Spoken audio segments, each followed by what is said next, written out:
അതാണ് ഇതാ കണ്ട മുമ്പിലത്തെ വണ്ടി ഇതിപ്പോൾ സ്റ്റക്കായേക്കാണ് ചെളിയിൽ. പക്ഷെ എന്നിരുന്നാലും അയാളുടെ ആ ഒരു സ്കില്ല് ആ ചെളിയിൽ ഇങ്ങനെ ഡ്രൈവ് ചെയ്ത് കൊണ്ടുപോകാനുള്ളത് അവർ ആ ചെളിയിൽ നിന്ന് കടന്നുപോയി. കണ്ടോ, ഇതുപോലെ തന്നെയാണ് പല സ്ഥലങ്ങളിൽ നമ്മൾ പോകുന്ന വഴിയിലെ അവസ്ഥ എന്ന് പറയുന്നത്. എങ്ങനെയാണ്, മൊത്തം മഡാണ്. പക്ഷെ നമ്മുടെ ഡ്രൈവർ കണ്ട എങ്ങും സ്റ്റക്കാക്കാണ്ട് ആ ചെളി കൂടെ സുഖമായിട്ട് ആള് ഡ്രൈവ് ചെയ്ത് കടത്തി കൊണ്ടുവന്നു. അതാണ്.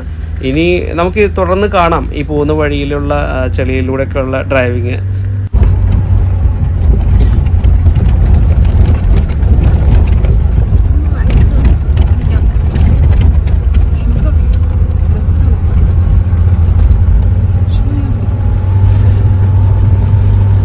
കാറുണ്ടല്ലോ ചെളി കൂടെ ഇങ്ങനെ ഡ്രൈവ് ചെയ്തിട്ടേ നേരെയല്ല, സ്ലിപ്പ് ചെയ്ത് കണ്ടാ വണ്ടിയുടെ ഡയറക്ഷൻ തന്നെയാണ് മാറിപ്പോവാണ്. മൊത്തം കിടന്ന് ചെളിയിൽ കണ്ടാ, മൊത്തം കിടന്ന് കറക്കലാണ് കാറ്.